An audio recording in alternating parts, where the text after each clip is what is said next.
Hello, fellow YouTubers. My name is David Mendez, and I made this video for you today to kind of see if there's anyone out there who knows people who are willing to help other students pay off medical debt. And when I say medical debt, I mean specifically student loan debt.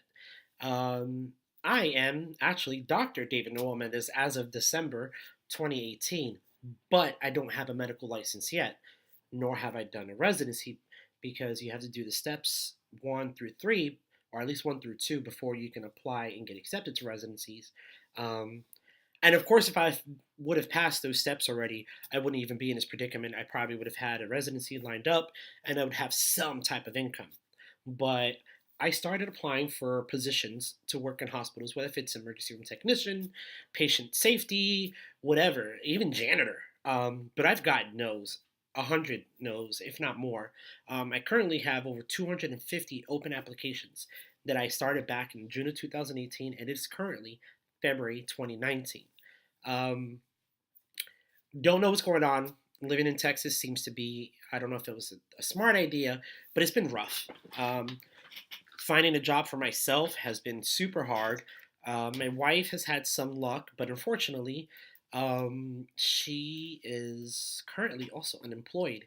She was let go of her job that she had about a week ago because she put a complaint into HR about her director. Now, her director was doing stuff that was blatantly wrong, morally, ethically, but from what we found out from the free consultation we got from a lawyer was that in Texas, it is an at will state. So pretty much that means your boss can do and say anything they want to you as long as they don't mention race, religion, sex.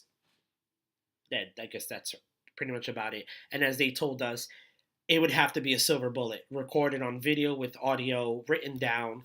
Um, it doesn't matter if you had witnesses or if you documented the event yourself. It has to be super substantial evidence. Like they literally would have to put a confession. I fired your wife because she's black, or I fired your husband because he's Spanish, or I fired them because they're too short, or because they're disabled. Um, they can pretty much write up anything that they want to. Again, another horrible, horrible thing about Texas. It's definitely made for companies to bring big companies in and protect them from lawsuits. But that's beside the point. So my current amount of debt is, as you can see behind me, behind this horrible hair, is $300,000. That covers the scope of 3 bachelor's degrees, 2 masters, and my medical degree. I guess when you hear about all the degrees I have, that's 300,000 is actually not bad. Sorry, I get a little bit emotional when I talk about this. But in my sense and in my situation, it's been hard. Um, I Time is running out. Kind of between a rock and a hard place.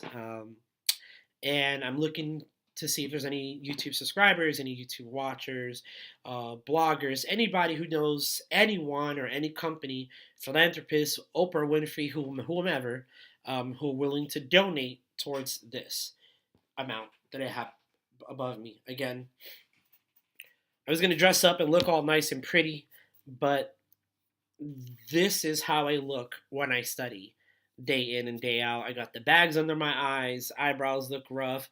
I got my beard growing out like crazy. My hair is all wild. That you stop getting haircuts because they charge like 35 to 40 bucks here. I don't know. I guess I had a hookup where I used to live in Virginia. The guy only ever charged me 15. But yeah, 35, 40 bucks, that's food for a week. And when you have no job and you're running out of funds, you've got to make sacrifices. So yeah, I just started cutting my own hair. I've been trying to teach my wife how to, get me fades and stuff like that. Hasn't been working out too well. There was one time I had to stop her because that if she would have continued, I just would have had to just went bald. But as you can see, this is actually my left.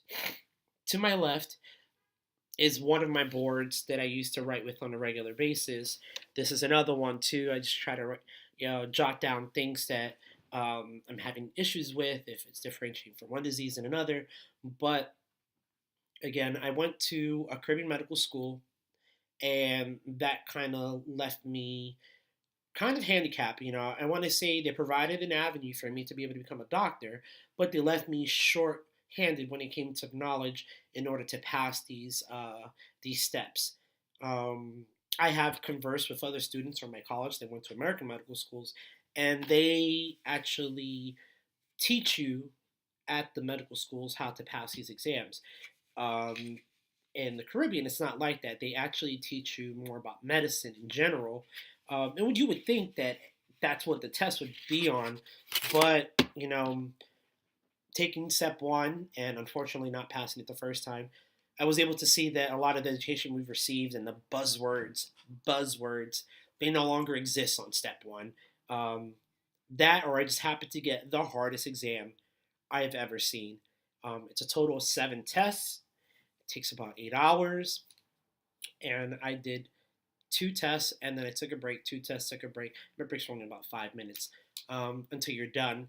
And my first 4 tests had nothing to do with anything that's in my books. Now I did the Kaplan course, I did DIT, I did a program in Missouri called Boards Ready, which I think was a total waste of money and time. I really wish I would have held on to that cash. I could really be using it right now to survive for the next 4 or 5 months. But yeah, um,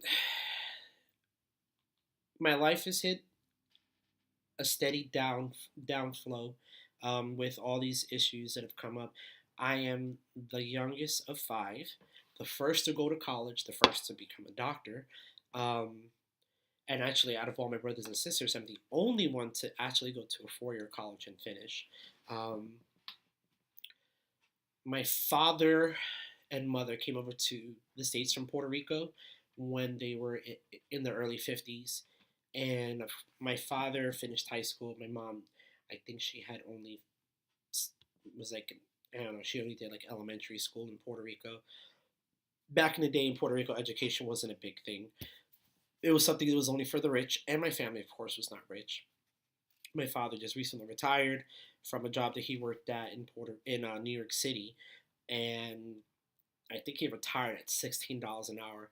Now, tell me who really can survive in New York City at $16 an hour? You can only imagine that his pension is nothing.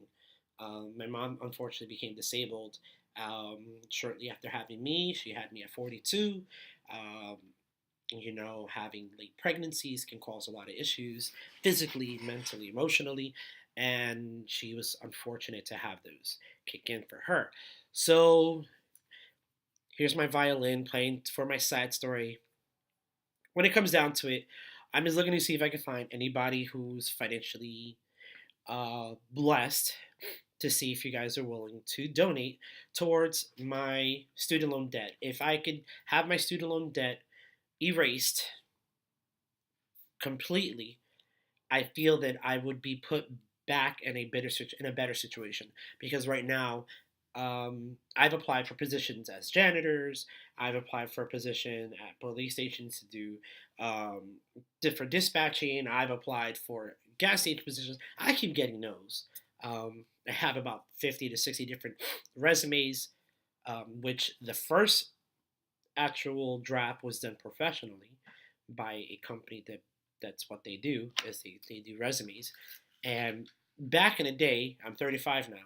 Back in the day when I was 25, it seemed that whenever I showed that resume, I got offered a job.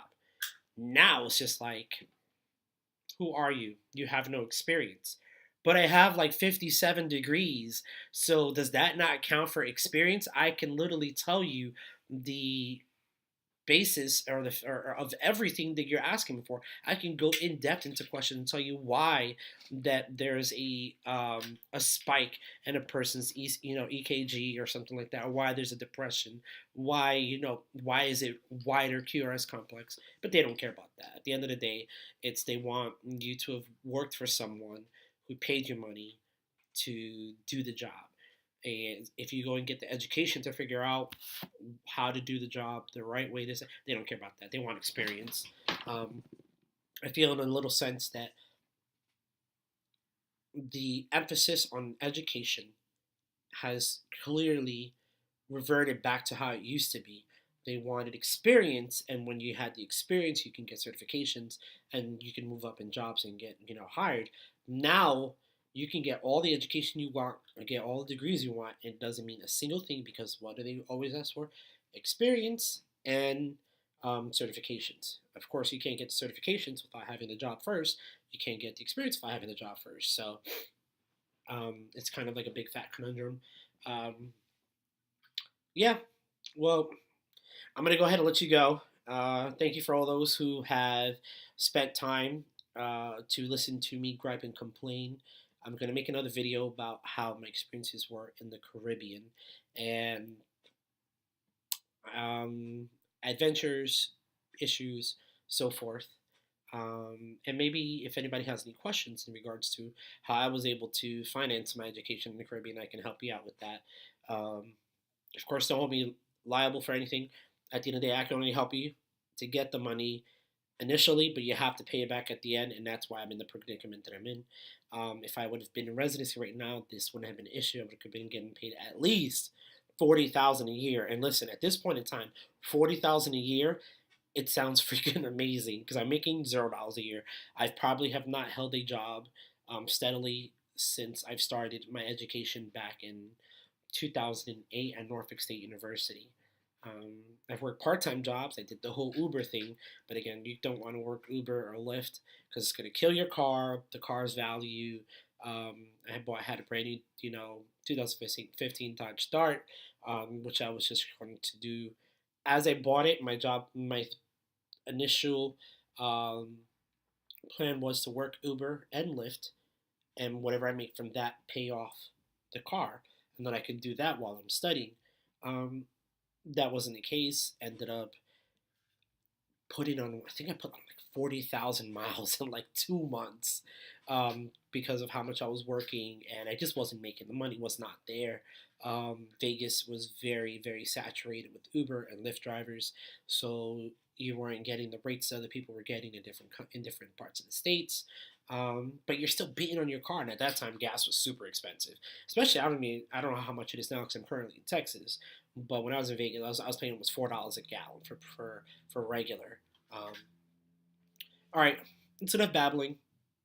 I'm gonna get back to studying, and I really hope that there's somebody out there that can assist me in trying to find. I don't know. People always say there's rich people out there looking to do good, and all they need is a person or a valid reason as to why to help.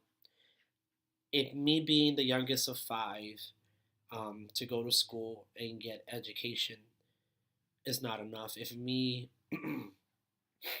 trying to be a good example for my nephews and nieces, and even my older brothers and sisters is not enough, I don't know what else to say. So, thanks for listening, and I'll talk to you guys later. Bye.